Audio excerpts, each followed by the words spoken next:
Tiziano Bellini es director de asesoría de mercados financieros en BlackRock, Londres. Anteriormente, trabajó en el banco de inversiones Barclays, es profesor invitado en el Imperial College de Londres y en la London School of Economics and Political Science. Anteriormente se desempeñó como profesor en la Universidad de Bolonia y en la Universidad de Parma.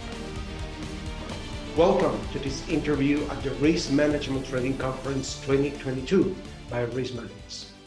I'm Gerardo Herrera, Communication Director at Riskmanics, and today we have the pleasure and the honor to have with us Mr. Tiziano Bellini, an expert in financial markets with extensive experience throughout the years in companies like BlackRock, HSBC, and Prometeia in Europe. Mr. Bellini, good morning in Mexico, good afternoon in Europe. Hi, I thank you very much for this interview. It's my honor to be part of this process. Okay, I guess we can start with the most obvious question, and I'm sure a lot of people in our audience are interested to know your opinion on what is the role of big data. Everybody talks about big data, but what is the role of big data in model development, validation, and monitoring in financial markets? Well, big data has essentially changed the landscape. I'm talking mainly with reference to credit risk, but the same substantially applies to market risk and to banking and financial management more generally. Together with the increase in terms of power of computation, well, big data are changing the way business is done. And in that respect, if we do focus in particular on credit risk management, well, I would suggest to make a distinction between, on the one hand, traditional banks, on the other hand, innovative financial institutions. With respect to the traditional banks, well, they have the possibility of leveraging quite a big amount of data, and the data does become the fuel. It does become the key element of value in the company. I'm talking about transaction data. I'm talking about a very, very detailed data on which it is possible to get to infer the behavior of a customer and then assess their capability of repayment and additionally, from a marketing point of view, identify the best opportunities.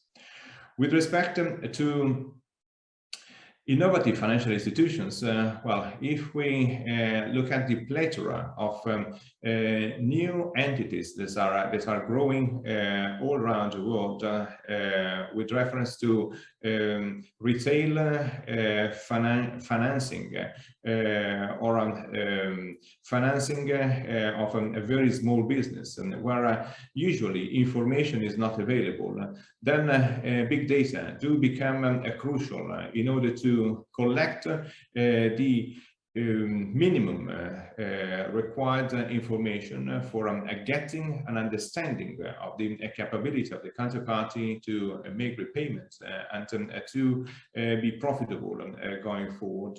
And this allow, therefore, all these institutions to improve their decision process by including, of course, the development of models, because if you do have such amount of data, well, you'll be able to leverage on traditional models, but additionally on advanced machine learning or on artificial intelligence. The same applies to the monitoring. Indeed, the life cycle of a model does start from the development, and then there is the validation, and then the corresponding monitoring. And so, by having a continuous flood of inputs, you can test and check whether your model is performing according to your expectation or the overarching landscape is changing. And this paves substantially the way for an innovative model risk management, in the sense that even model risk does become a crucial part of the game. Many decisions are currently made based on information and triggers that are defined automatically. And then the role of model risk does become crucial in order to avoid making decisions based on the right suggestions. Okay, I guess my next question then will be, how do you foresee the use of machine learning in credit risk models adopted for assessing internal capital? Well, this is a big challenge. I think that this is one of the main challenges that banks in Europe, in the UK, and also in the US and all around the world are facing right now. Well, from a credit point of view, you are allowed to utilize your internal rating-based models once these models have been scrutinized and they got the stamp from the regulator. But, well, the fact that many banks are currently utilizing machine learning for their high credibility and capability of capturing non-linear relationships, then poses the questions on how regulators are going to answer this challenge. And one of the key requirements from a regulatory point of view, given that this model, the models we are talking about, are going to be utilized for assessing the internal capital of financial institutions. Well, regulators are more and more asking for interpretability.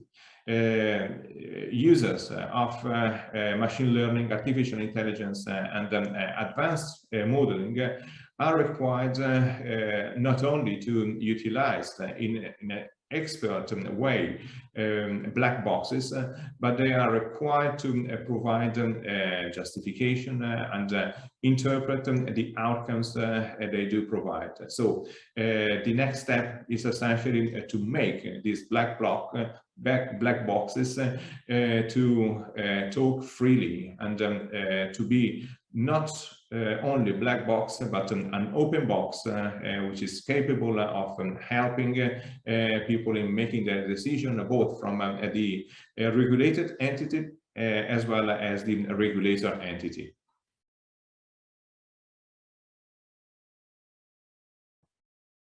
Now that you mentioned regulators, I guess my next question is, we have this impression that the financial institutions are 1, 2, 3 steps ahead of the game, and regulators are 1, 2, 3 steps behind the game.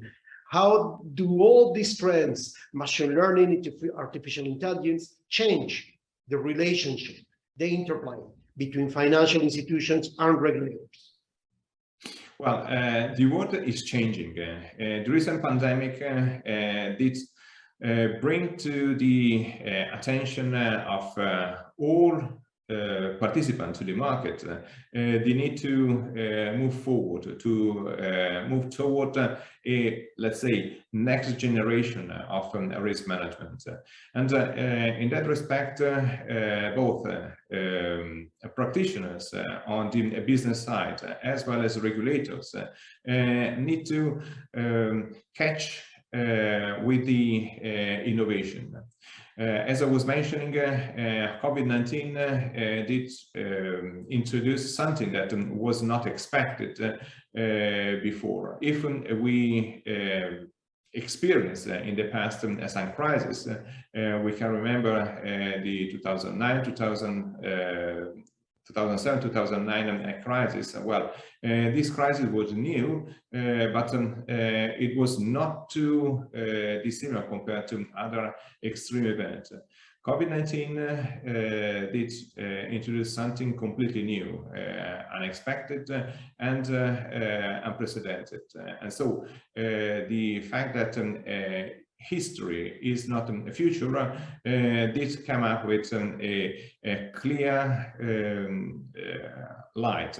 And in that respect, models need to evolve in a more sophisticated direction on the one hand, but at the same time, the role of a human being, the role of risk managers does become crucial. So not only data, not only model, but also the role of people in understanding the circumstances and then apply the corresponding way of interpreting does become the key challenge that both, as I was mentioning, business as well as regulator needs to face.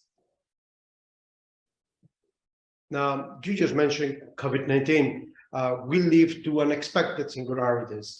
COVID-19 in 2020 and the Ukrainian war in 2022. How is it that machine learning and artificial intelligence is helping financial institutions prepare and cope with these unexpected singularities?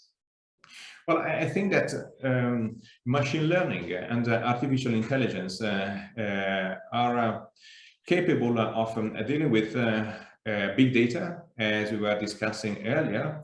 But additionally, one of the key potential is that machine learning and artificial intelligence can create data.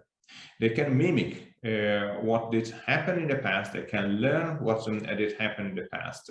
And then starting from that, new scenarios can be generated. In that respect, we can leverage on some techniques of machine learning in order to understand what will happen in some circumstances in the future. The same applies, as an example, in the case of climate change. But there is a very, very high interest in this topic over the very last few months due to extreme events on the one hand, but due also to regulatory pressure on the other. As an example, in Europe, the European Central Bank did issue a climate stress testing exercise this year in 2022, but previously in England, the PRA, as well as in Hong Kong, the Hong Kong Monetary Authority, they did ask financial institutions to run their climate stress testing. So in that respect, machine learning can help defining scenarios that are probably beyond the potential traditional bootstrapping that statisticians are used to. They can generate scenarios that are probabilistically driven, and as a consequence, one might perform what-if investigations and try to figure out what happens in case where some assumptions are put on the table. Let us finally talk about another emerging trend that is not unexpected. We have been talking about it for the last years, and we'll be talking about it for the next few decades, I'm sure. Climate change, because this gives us the question of long-term stress scenarios. How is machine learning and artificial intelligence helping us deal with this? Well, in that respect, as I was just mentioning, machine learning is quite useful from a scenario perspective. There are some techniques, as an example, generating adversarial networks or deep learning or other similar techniques that help figuring out how to build a scenario, how to forecast the evolution of macroeconomic variables on the one hand, or the balance sheet of a customer of a bank, and extend potentially the entire projection to an entire economic system.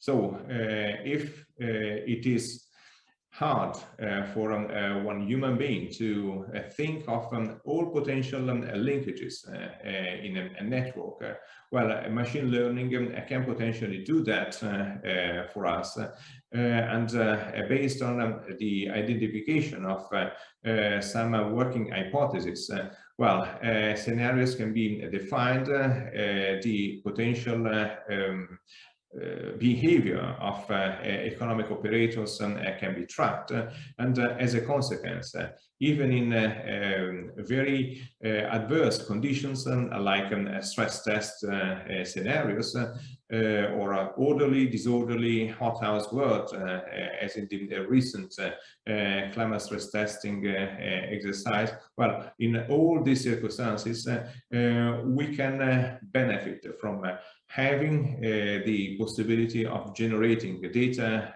in an artificial way, but not completely random, in an artificial way, which is in line with some recent circumstances, or some recent economical background, based substantially on what the algorithm did learn from the past, or we allow the algorithm to learn by means of some design scenarios.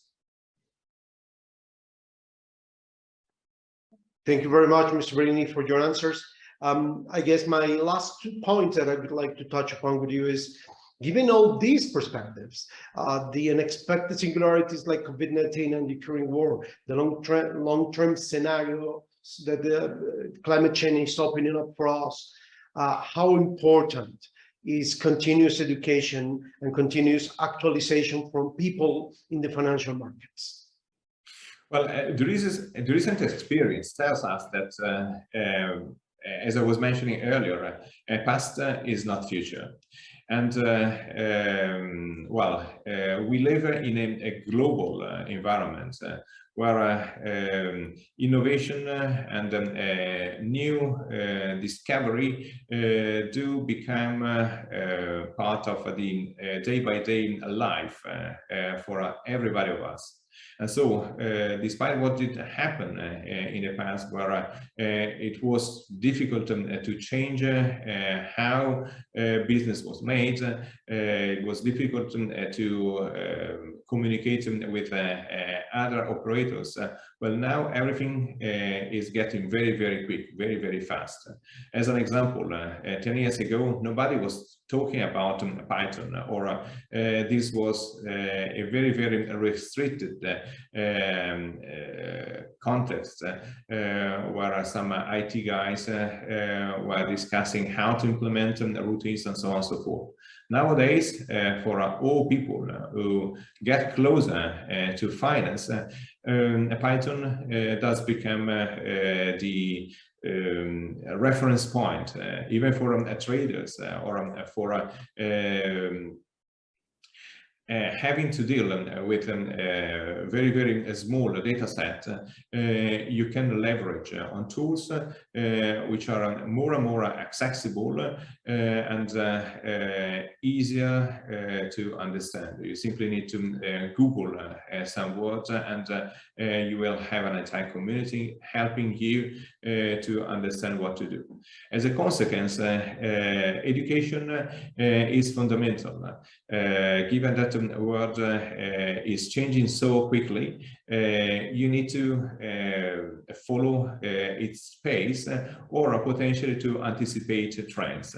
So you always need to be ahead of the curve, because new topics are popping up, new techniques are popping up, and new challenges are becoming the crucial element of the new way of working.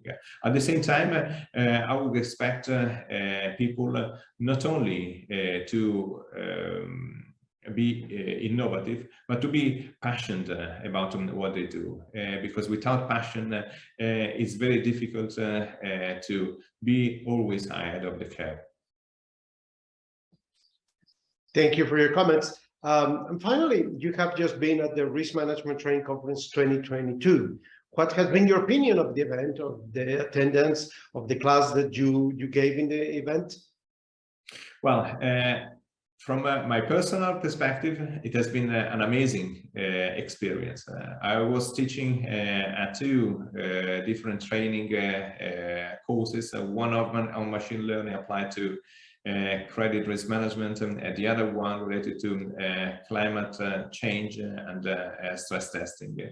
Well, the interaction with attendants was brilliant. I did benefit from their comments, their questions, their willingness to know and expand their competencies. For me, it has been a great opportunity to improve my skill, to learn about other people and to share what I have been experiencing over my career. Okay, I'm glad to hear that it was a satisfying and enriching experience. Mr. Bellini, thank you very much for your time, your perspectives, and your insights, and hope to see you again in a future activity of Rissmatics Financial Institution. Thank you very much. It was my honor. So looking forward to see you soon. Thank you very much. Bye-bye.